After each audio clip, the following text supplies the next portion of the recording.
அனைவருக்கும் வணக்கம். இந்த வீடியோவில் நம்ம பார்க்க போகிறது அமெரிக்கன் ஆக்ஷன் த்ரில்லர் மூவியா 2025 ஏப்ரல் 11 அன்று வெளியான த அமெச்சூர் படத்தை பற்றி பார்ப்போம்.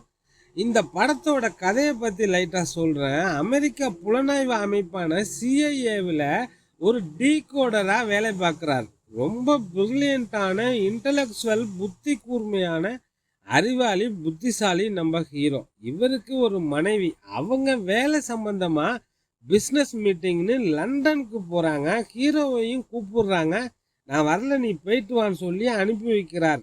ஆபீஸ்ல சில சீக்ரெட் ஃபைல்ஸ் எல்லாம் பார்க்கும்போது ஏதோ இவங்களே செய்துட்டு அந்த பழிய தீவிரவாதிகள் டெரரிஸ்ட் அட்டாக்னு செட் பண்ண மாதிரி தெரியுது.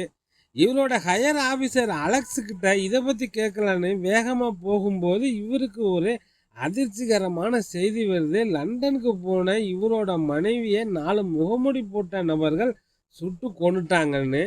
மனைவி கொல்லப்பட்டதை தெரிஞ்சதும் ஹீரோ எமோஷனலாகி ரொம்ப ஃபீல் பண்ணி வருத்தப்படுறார். இந்த சூழ்நிலையை எப்படி கடந்து போகிறதுனே அவருக்கு தெரியல.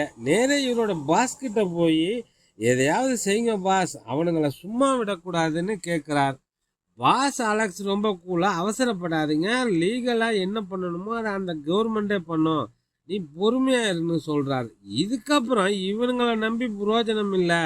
மனைவியோட மரணத்துக்கு காரணமானவங்களை நாமளே பழி வாங்கணும்னு இவரே களத்தில் இறங்குறார். இதுக்கப்புறம் என்னாச்சுன்னு படம் பார்த்து தெரிஞ்சுக்கோங்க. இது ஒரு வழக்கமான ஸ்பை ஆக்ஷன் ரிவெஞ்ச் ஸ்டோரி தான். இந்த படம் 1981 வெளியான ஒரு நாவலை அடிப்படையாக வைத்து இந்த கதையை 2 பேர் எழுதியிருக்காங்க. டெக்னிக்கலாக சவுண்டான ஸ்ட்ராங்கான படம். பொறி பறக்கிற ஆக்ஷன் சேசிங் காட்சிகள் படத்தில் இருக்கு. அடல் கண்டென்ட்லாம் எதுவும் கிடையாது. கதாநாயகனை பார்க்கும்போது நமக்கு காமெடி பீஸாட்டம் தோணும். ஆனால் ஆக்ஷன் காட்சிகளை தெரிக்க விட்டுருப்பாரு. உலகம் முழுவதும் பல நாடுகள் பல லொக்கேஷனுக்குன்னு நிறைய செலவு பண்ணி இந்த படத்தை எடுத்திருக்காங்க. ஒரு சூப்பரான ஆக்ஷன் த்ரில்லர் படம் பார்க்கணும்னு நினைக்கிறவங்க இந்த அமெச்சூர் படம் பாருங்க. நன்றிகள் பல. வேறொரு கதையில் மீண்டும் சந்திப்போம். நம்ம டெல்டா 7 நண்பர்களுக்கு நன்றி.